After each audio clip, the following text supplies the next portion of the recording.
लहानपणी जत्रेत किंवा मेळ्यात गेल्यावर एक खेळ हमखास दिसायचा आणि तो खेळायला खूप मजाही यायची. आठवतंय का कोणता खेळ? अगदी बरोबर. तोच स्थिर हातांचा खेळ.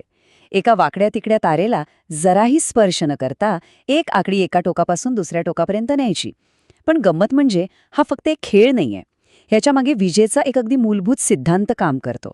जेव्हा ती आकडी त्या तारेला चिकटते तेव्हा काय होतं? एक सर्किट पूर्ण होतं. अगदी तसंच जसं आपण घरातलं बटण दाबतो आणि लाईट लागते आणि म्हणूनच तर तो बजर वाजतो किंवा दिवा लागतो. सगळा खेळ हा सर्किट पूर्ण होण्याचा आहे. पण मग प्रश्न असा येतो की एका साध्या तारेतून आणि एका छोट्या बॅटरीमधून उष्णता, प्रकाश आणि इतकंच नाही तर काही अदृश्य शक्तीसुद्धा कशा काय निर्माण होतात. आज आपण हेच रहस्य उलगडणार आहोत. चला तर मग सुरुवात करूया या परिपथांची एक गुप्त भाषा समजून घेण्यापासून. आता विचार करा, प्रत्येक वेळी बॅटरी, बल्ब, वायर हे सगळं जसं आहे तसं कागदावर काढायचं म्हटलं तर किती किचकट होईल नाही का? खूप वेळ जाईल आणि समजायलाही अवघड होईल. म्हणूनच इंजिनियर्सनी यावर एक भन्नाट उपाय शोधून काढला. त्यांनी तयार केली एक सोपी, वैश्विक सांकेतिक भाषा. हे बघा, इथे डावीकडे आहे खराखुरा सर्किट आणि उजवीकडे आहे त्याचीच स्कीमॅटिक डायग्रॅम, म्हणजे चिन्हांचा वापर करून काढलेली आकृती. यालाच म्हणतात परिपथ आकृती. फरक स्पष्ट दिसतोय नाही का? उजवीकडची आकृती किती सोपी आणि स्वच्छ दिसतेय. यामुळे कितीही मोठा आणि गुंतागुंतीचा सर्किट असला तरी तो सहज समजून घेता येतो. तर ही आहेत त्या सांकेतिक भाषेची मुळाक्षरं, म्हणजे एबीसीडीज. यात बघितलं तर सेल, बल्ब, स्विच या सगळ्यांसाठी अगदी सोपी चिन्ह आहेत. यात विद्युत घट म्हणजे सेलच्या चिन्हाकडे लक्ष द्या. त्यात एक लांब रेषा आहे, ती म्हणजे पॉझिटिव्ह टर्मिनल, आणि एक लहान जाड रेषा आहे, ती म्हणजे निगेटिव्ह टर्मिनल. विजेचा सगळा प्रवास याच दोन टोकांमध्ये होतो. जेव्हा आपण स्विच ऑन करतो तेव्हा काय होतं? विजेचा मार्ग पूर्णपणे जोडला जातो, जसा एखादा तुटलेला पूल जोडला जातो तसा. याला म्हणतात बंद परिपथ किंवा क्लोज सर्किट. यात वीज पॉझिटिव्ह टोकापासून निघते, बल्बमधून प्रवास करते आणि नेगेटिव्ह टोकापर्यंत पोहोचते. मार्ग पूर्ण झाला की बल्ब लागतो. आणि याच्या अगदी उलट, जेव्हा स्विच ऑफ असतो तेव्हा तो पूल पुन्हा तुटतो. हा मार्ग खंडित होतो. याला म्हणतात खुला परिपथ किंवा ओपन सर्किट. आता मार्गच तुटल्यामुळे वीज पुढे जाऊ शकत नाही आणि साहजिकच बल्ब विझलेला राहतो. म्हणजे सगळ्यात महत्वाची गोष्ट काय, तर वीज वाहण्यासाठी मार्ग अखंड म्हणजे अनब्रोकन असणं खूप गरजेचं आहे. बरं, आता एक गोष्ट लक्षात घ्या. आपल्या घरातल्या अनेक गोष्टी, जसं की टॉर्च किंवा टीव्हीचा रिमोट, या एका छोट्या सेलवर चालत नाहीत. त्यांना जास्त पॉवर, जास्त शक्ती लागते.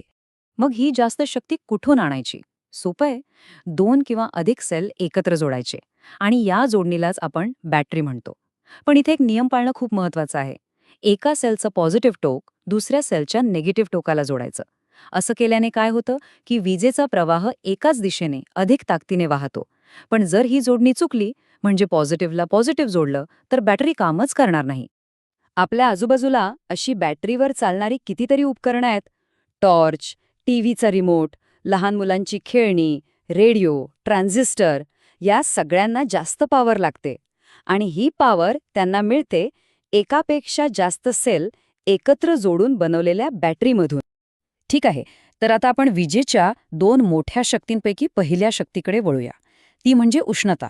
हे खूप साधं आहे. जेव्हा कोणत्याही तारेमधून वीज वाहते तेव्हा ती तार गरम होते.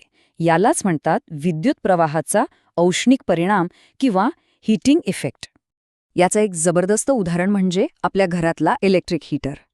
आपण जसं हीटरचं बटण दाबतो तसं त्याच्या आत असलेलं तारेचं वेटोळं म्हणजे कॉईल इतकं गरम होतं की ते लाल भडक दिसू लागतं आणि त्यातून प्रचंड उष्णता बाहेर पडते. आणि विजेच्या या उष्णतेचा उपयोग फक्त शेकण्यासाठी नाही तर प्रकाश मिळवण्यासाठी पण होतो. तो जुना पिवळा बल्ब आठवतोय? त्याच्या आत एक अगदी बारीक तार असायची, जिला फिलामेंट म्हणतात. विजेमुळं ही फिलामेंट इतकी तापायची की ती चक्क प्रकाश फेकायला लागायची. पण यात एक अडचण होती. बरीचशी वीज उष्णतेच्या रूपात वाया जायची आणि म्हणूनच आता हे बल्ब फारसे दिसत नाहीत. बरं, उष्णतेचा उपयोग तर आहेच, पण विचार करा, जर एखादी तार गरजेपेक्षा जास्तच गरम झाली तर काय होऊ शकतं? धोका आहे नाही का? आणि हाच धोक्यापासून वाचण्यासाठी एक सुरक्षा कवच असतं, फ्यूज. फ्यूज म्हणजे काय? तर एक लहानसं उपकरण ज्यात एक खास नाजूक तार असते. सर्किटमध्ये जर अचानक प्रमाणापेक्षा जास्त वीज वाहू लागली तर ही तार स्वतः वितळून जाते, म्हणजे सर्किट तोडून टाकते. प्रवाह थांबतो आणि आग लागण्यासारखा मोठा धोका टळतो. पूर्वीच्या काळी चिनी मातीच्या फ्यूजचा वापर व्हायचा. त्यातली तार जळाली की ती बदलावी लागायची, जे थोडा त्रासाचं काम होतं. पण आता टेक्नॉलॉजी पुढे गेली आहे. आता आपल्या घरात असतात मिनिएचर सर्किट ब्रेकर, म्हणजे MCB. जास्त करंट आला की MCBची स्विच आपोआप खाली पडते. ट्रिप होते, धोका टळला की फक्त ती स्विच वर करायची आणि सगळं पुन्हा सुरू. किती सोपं? तर विजेची उष्णता निर्माण करण्याची शक्ती आपण पाहिली. पण विजेची अजून एक शक्ती आहे जी दिसत नाही, एक छुपी शक्ती. आणि गंमत म्हणजे याचा शोध हॅन्स ख्रिश्चन ओरस्टेड नावाच्या एका शास्त्रज्ञाला अगदी अपघातानेच लागला होता. ओरस्टेड त्यांच्या लॅबमध्ये एक प्रयोग करत होते आणि तेव्हा त्यांच्या लक्षात आलं की जेव्हा ते तारेतून वीज चालू करतात तेव्हा जवळ ठेवलेल्या कंपासची, म्हणजे होकायंत्राची सुई हलायला लागते. आता कंपासची सुई तर फक्त चुंबकाच्या जवळच हलते. मग याचा अर्थ काय? याचा अर्थ अगदी स्पष्ट होता की जेव्हा तारेतून वीज वाहते तेव्हा ती तार चक्क चुंबकासारखी वागायला लागते. या एका साध्या प्रयोगातून एक क्रांतिकारी गोष्ट जगासमोर आली. वीज आणि चुंबकत्व हे एकमेकांशी जोडलेले आहेत. तारेतून वाहणारा विद्युत प्रवाह स्वतःभोवती एक अदृश्य चुंबकीय क्षेत्र तयार करतो. हाच तो विद्युत प्रवाहाचा चुंबकीय परिणाम. एक जबरदस्त शोध. बरं, मग तारेतून वीज गेली की ती चुंबक बनते, हे तर कळलं. शास्त्रज्ञांनी विचार केला ह्या शक्तीचा वापर कसा करता येईल, आणि यातूनच जन्म झाला एका अत्यंत उपयोगी उपकरणाचा, इलेक्ट्रोमॅग्नेट, म्हणजेच विद्युत चुंबक. आता बघा, आपण आत्तापर्यंत काय काय शिकलो? सर्किट कसं असतो, स्विच कसा काम करतो आणि विजेचा चुंबकीय परिणाम. ह्या सगळ्या गोष्टी एकत्र कुठे बघायला मिळतात माहितीये? आपल्या दारावरच्या इलेक्ट्रिक बेलमध्ये. विजेची घंटा हे या सगळ्या सिद्धांतांचं एक उत्तम उदाहरण आहे. ही विजेची घंटा वाजते कशी हे खूपच इंटरेस्टिंग आहे. चला स्टेप बाय स्टेप बघू. सगळ्यात आधी आपण बटन दाबतो, म्हणजे सर्किट पूर्ण होतो. मग त्या कॉईलमधून वीज वाहू लागते आणि ती बनते एक शक्तिशाली विद्युत चुंबक. हे चुंबक एका लोखंडी पट्टीला स्वतःकडे खेचतं. या पट्टीला एक हातोडी जोडलेली असते जी घंटेवर आदळते आणि टिंग असा आवाज येतो. पण खरी जादू आता होते. जशी ही पट्टी पुढे खेचली जाते तसा तिचा सर्किटमधला संपर्क तुटतो. सर्किट तुटला की वीज बंद आणि विद्युत चुंबकही बंद. मग ती पट्टी स्प्रिंगमुळे परत मूळ जागी जाते, पण परत जाताच तिचा संपर्क पुन्हा जोडला जातो. सर्किट पुन्हा पूर्ण होतो आणि हे सगळं चक्र परत सुरू होतं. आणि हे इतक्या झटपट होतं की आपल्याला घंटेचा तो ट्रिंग ट्रिंग ट्रिंग असा सलग आवाज ऐकू येतो. तर पाहिलं कसा एका साध्याशा खेळापासून सुरू झालेला आपला हा प्रवास विजेच्या घंटेपर्यंत येऊन पोहोचला.